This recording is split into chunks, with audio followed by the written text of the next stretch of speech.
Provavelmente você já ouviu a frase que imóvel é o melhor investimento que existe porque o tijolo não some.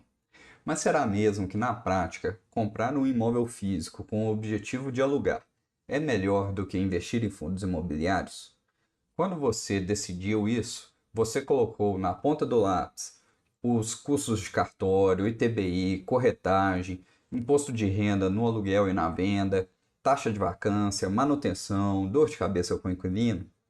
Porque para comparar a estrutura de um fundo imobiliário com um imóvel físico para aluguel, tudo isso tem que ser levado em consideração. E no final, a história pode ser bem diferente do senso comum. É justamente isso que eu vou fazer neste vídeo, comparar ponto a ponto para te ajudar a entender o que faz mais sentido para você, um imóvel físico ou fundos imobiliários.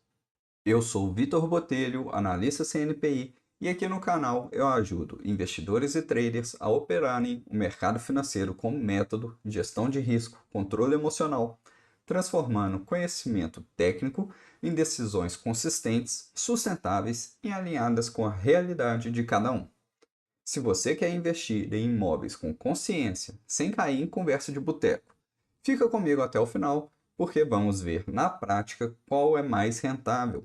Não se esqueça de se inscrever aqui no canal para não perder os conteúdos e aproveita para enviar este vídeo para o seu amigo que ainda acredita que imóvel só valoriza. Como já dizia o velhinho de Omaha, Mr. Warren Buffett, o risco vem de não saber o que você está fazendo. Investir em imóveis é quase um valor cultural no Brasil. Só que muita gente esquece que é possível investir em imóveis de uma forma indireta, através dos fundos imobiliários. O pensamento dominante é assim: quero ter um aluguel para complementar a aposentadoria. Se tudo der errado, pelo menos eu tenho um imóvel. Fundos imobiliários são arriscados, imóveis são seguros. Só que as pessoas ignoram que um apartamento de R$ 500 mil não é a mesma coisa que comprar R$ 500 mil em fundos imobiliários. Os custos de transação no imóvel físico são gigantescos e muita gente ignora eles. A tributação do aluguel e da venda é diferente nesses dois instrumentos de investimentos. A praticidade de gestão também nem se compara. Claro que não vai existir uma resposta única para todo mundo, mas existe algo que quase ninguém faz, que é comparar com números todos os custos embutidos. Não se preocupe, porque é justamente isso que eu vou fazer agora. Para começar, pense e me diga onde existe um imóvel físico que você poderia comprar por R$ 100 ou até mesmo R$ 10. Não consegue, não é mesmo? Com esse valor, você não consegue comprar nenhum tijolo, mas já pode comprar uma cota de fundos imobiliários. Vejamos o exemplo do HSRE11 ou do ALZR11. São fundos imobiliários listados na bolsa. Não são recomendações de investimento, são apenas exemplos. A cotação do último fechamento do HSRE11 foi de R$ 101,50. Já a última cotação do ALZR11 foi de R$ 10,80 por cota.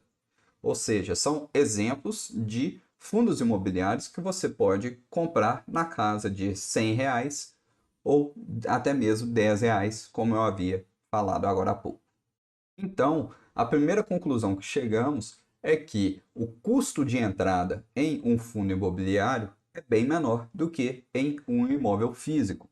Com pouco dinheiro, você já pode se tornar cotista de um fundo imobiliário que tem vários imóveis dentro dele e ainda vai começar a receber rendimentos recorrentes.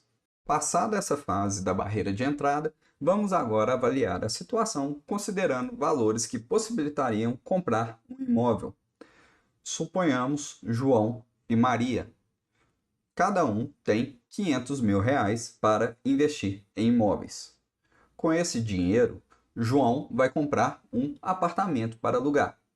Já Maria vai montar uma carteira de fundos imobiliários. Vamos supor, então, que o João encontra um apartamento de exatos 500 mil reais e vai comprar esse apartamento. Assim que ele assinar a promessa de compra e venda, começam os custos que até então ele estava desconsiderando. Além dos 500 mil para comprar o apartamento, ele ainda vai pagar o ITBI, que costuma girar em torno de 2 a 3% do valor do imóvel.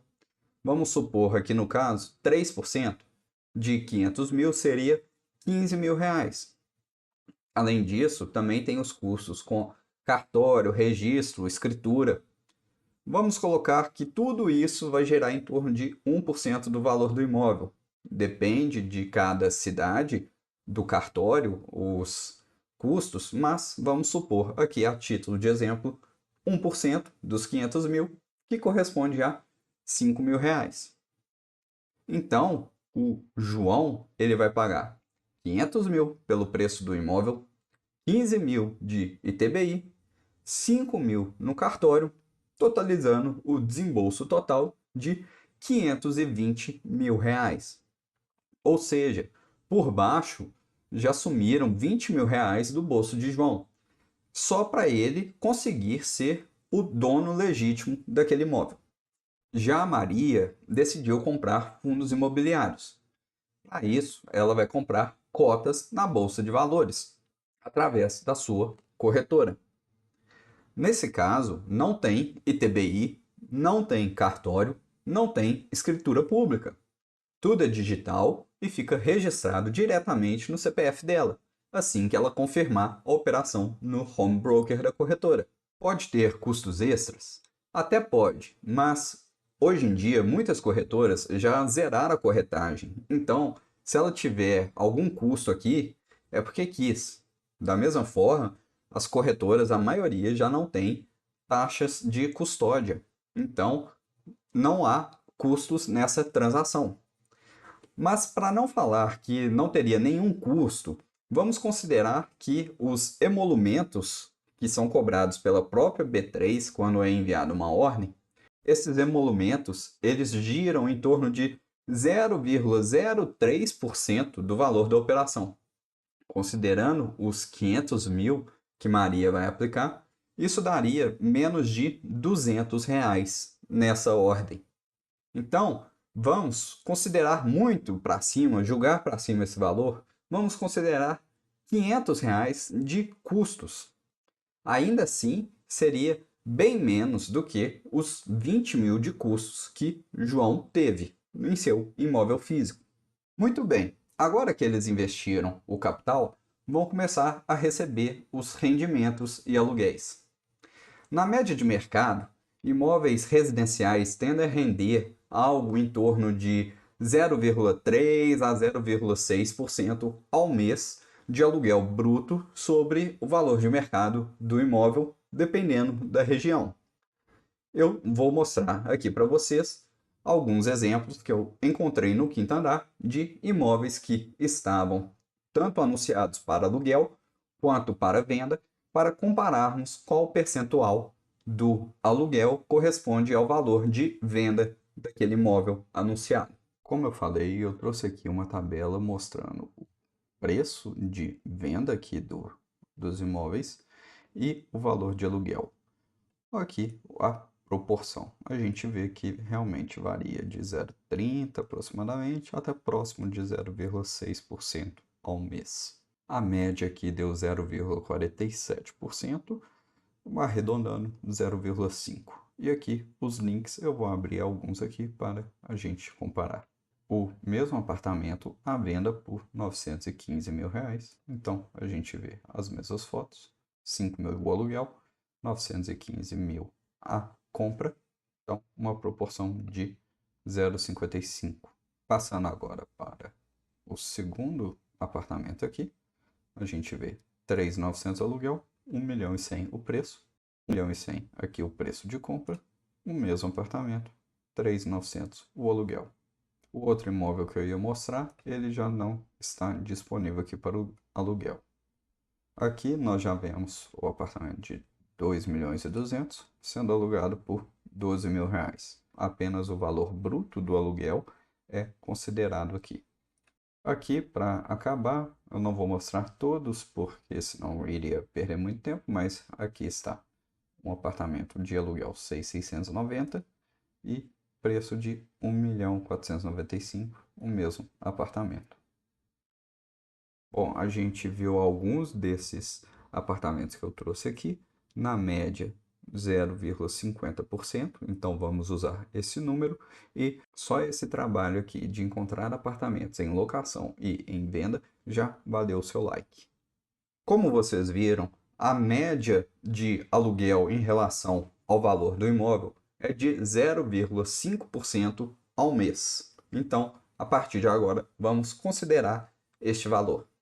Já os fundos imobiliários, historicamente, eles pagam algo em torno de 0,6 a 1% ao mês de dividendos já líquidos de imposto. Vamos ver os casos que comentamos, o HSRE 11 e o ALZR 11. Eu estou aqui com o site do Clube FIA aberto, que é um site que eu gosto para poder analisar fundos imobiliários. Estou aqui com o HSRE aberto para vermos quanto ele paga de dividendos. A gente vê aqui que antigamente ele pagava 0,65, teve um pagamento extraordinário aqui em julho de 25, que foi bem maior do que o habitual, e ele depois veio aumentando aqui a faixa de pagamento. O último pagamento, 0,85 centavos. O valor da cota dele hoje é 101,50 e isso corresponde a um dividend yield aqui de 0,84% no mês, que é bem maior do que o 0,5 que a gente conseguiu de média dos imóveis físicos. Aqui a gente também pode ver os imóveis que tem dentro do HSRE. Então a gente vê que é um fundo bem diversificado, com várias lojas. Então aqui esse site a gente pode explorar outras funcionalidades aqui para conhecer mais sobre o fundo. A gente também consegue ver que tem vários inquilinos diferentes aqui nessas lojas aqui, nesses imóveis. Então a gente conhece um pouco mais explorando aqui e estudando. Podemos fazer o mesmo agora para a LZR11, que a gente vê é um fundo que vem pagando próximo de 8 a 9 centavos por cota, um dividendo extraordinário aqui um pouco maior, 0,9 também, com um yield de 0,77, um pouco menor do que o do HSRE, mas ainda assim maior do que a média de imóveis físicos que nós vimos. E aqui é um fundo que tem um valor de cota 10,80. Podemos ver os imóveis aqui. Também vemos que é um fundo bem diversificado com muitos imóveis. Lembrando que são apenas exemplos e não recomendações de investimentos. Claro que a rentabilidade dos fundos imobiliários ela varia muito de fundo para fundo e também a depender do setor em que eles estão inseridos. Por exemplo, renda urbana, shopping, logístico. Então, cada um desses segmentos vai ter um dividend yield relacionado aos investimentos.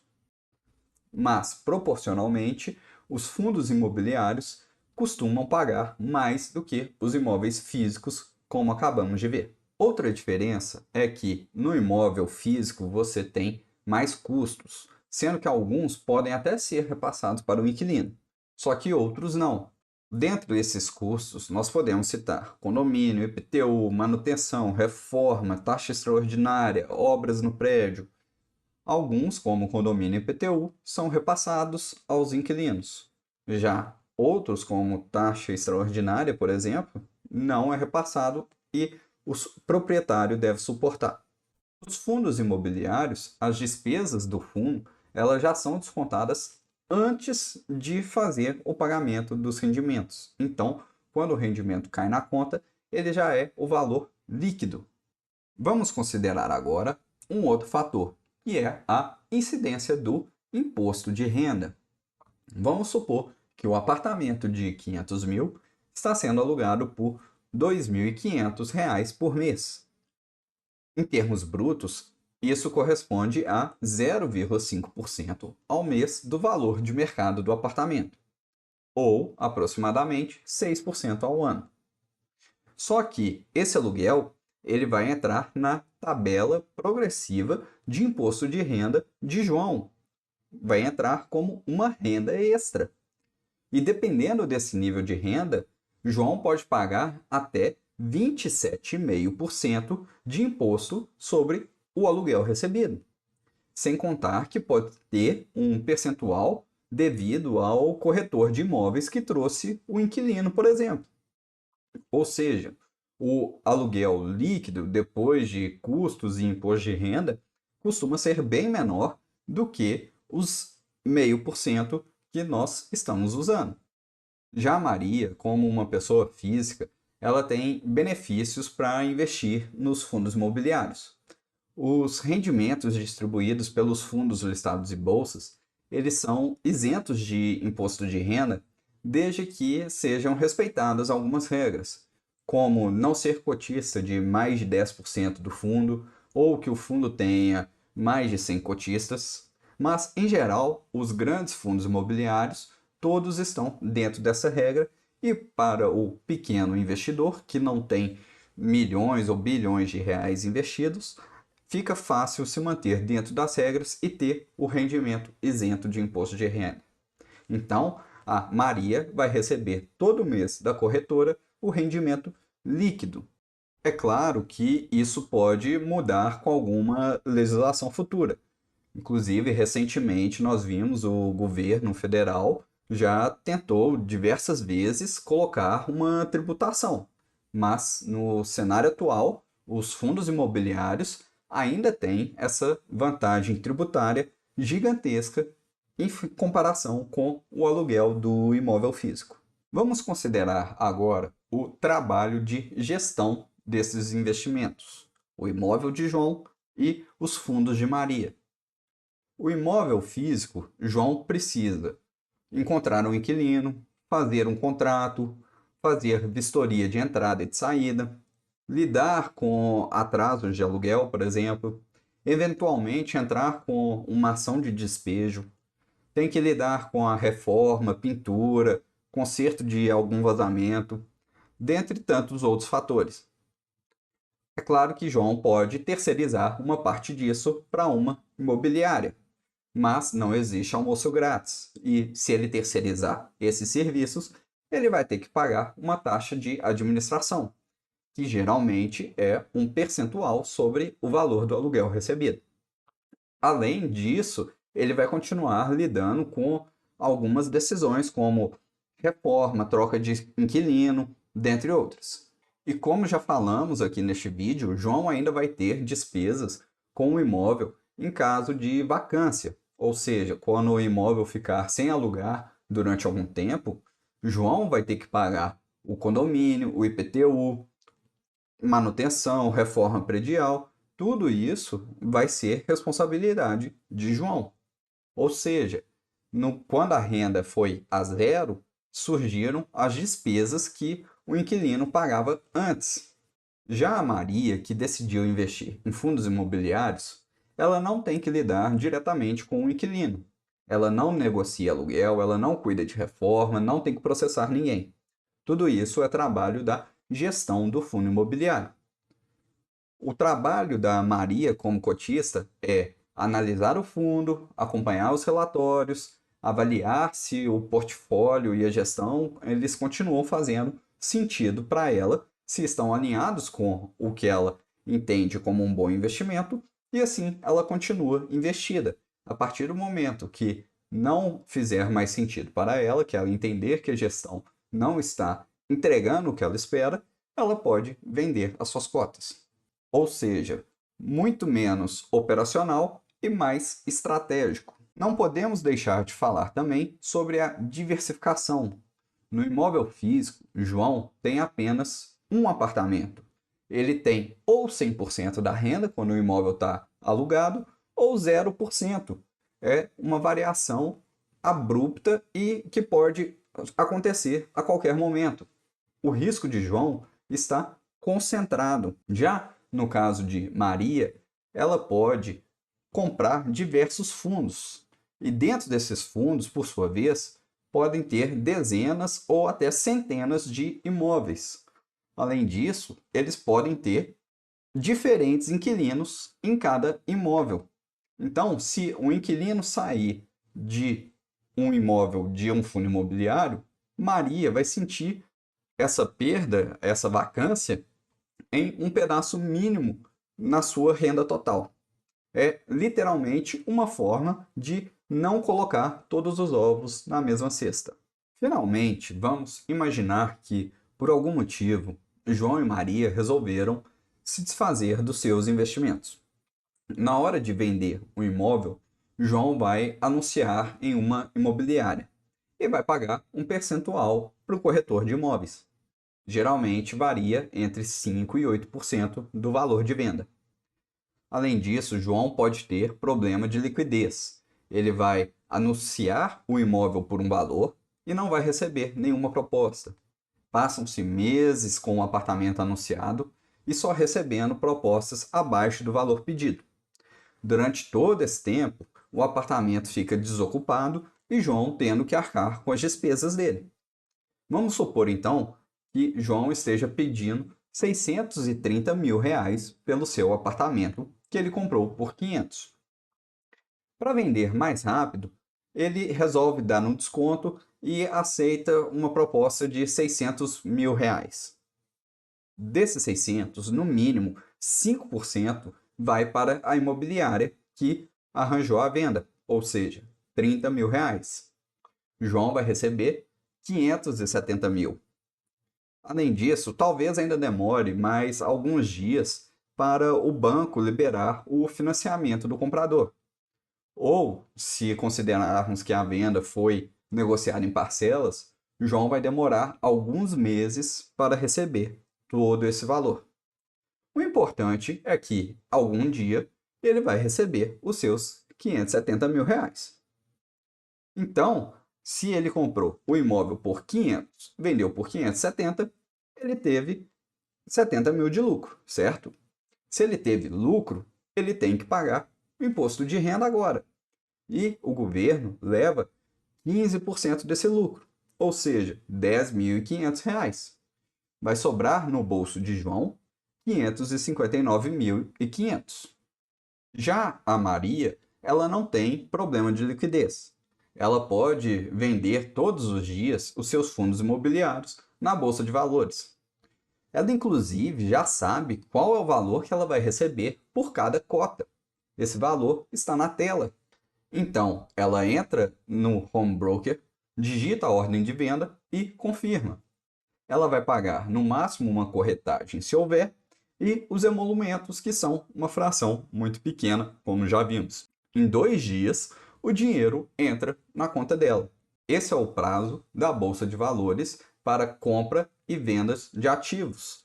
2 dias úteis para liquidar a operação e o dinheiro cair na conta no caso de venda ou sair da conta no caso de compra. Vamos supor que Maria também conseguiu vender todos os seus fundos imobiliários de forma que ela recebeu 600 mil reais ao final. Apesar de aqui não ter custo com o corretor ou imobiliária, o governo também vai abocanhar uma parte do lucro. No caso de vendas de cotas de fundos imobiliários com lucro, a alíquota do imposto de renda incidente é de 20% sobre este valor, que aqui é de 100 mil reais. Ela comprou todos os fundos por 500 e vendeu por 600. Assim, o imposto devido vai ser 20 mil reais, 20% dos 100 mil, que deve ser recolhido pela Maria via DARF até o mês seguinte. Se você quer um vídeo explicando sobre o imposto de renda em investimentos, deixe aqui nos comentários que eu trago para vocês. Muito bem, depois de pagar o imposto, vai sobrar no bolso de Maria 580 mil reais.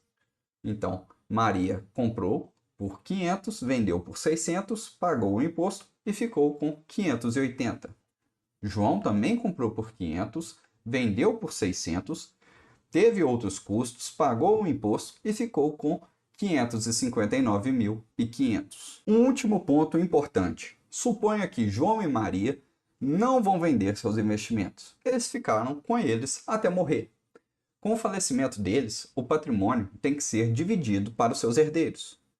Fundos imobiliários têm uma sucessão mais simples do ponto de vista de divisão, porque as cotas são divisíveis em valores inteiros. Se Maria tinha 5.000 cotas de fundos imobiliários, ela pode dividir uma a uma as cotas entre seus filhos, ficando o valor financeiro muito mais próximo da igualdade. Já os filhos de João, eles vão ter que dividir um único imóvel físico. Isso pode ser um problema, porque não tem como deixar a sala para um filho, o quarto para o outro, a cozinha para um terceiro. Nesse caso, os herdeiros eles vão precisar chegar em um acordo em relação a esse imóvel de João. Muito bem, agora eu quero saber de você. Hoje você investe mais em imóveis físicos ou em fundos imobiliários? Comenta aqui embaixo. Imóvel, se você está mais posicionado em imóveis físicos, ou FII, que é a sigla de fundos imobiliários. Se você prefere fundos imobiliários, também me conta o porquê você gosta desses investimentos. Depois de pensar sobre tudo isso que eu falei, você ainda acha que o imóvel físico é o melhor investimento que existe? Se esse vídeo te ajudou a enxergar melhor essa comparação e pensar com mais calma antes de comprar qualquer tijolo, deixa o like, se inscreve aqui no canal e compartilha com alguém que ainda acha que o imóvel sempre ganha. E se você quer um passo a passo concreto, adaptado à sua realidade, para investir em fundos imobiliários com uma carteira equilibrada para gerar renda passiva, eu posso te ajudar através da minha consultoria individual. O link para o formulário está aqui na descrição. Você preenche com seus dados e eu entro em contato para a gente conversar sobre o melhor caminho para você. Se quiser mais informações sobre a consultoria, veja este vídeo aqui. Agora, se você quiser continuar aprendendo aqui pelo YouTube, veja este outro que eu separei para você. Valeu, investidor!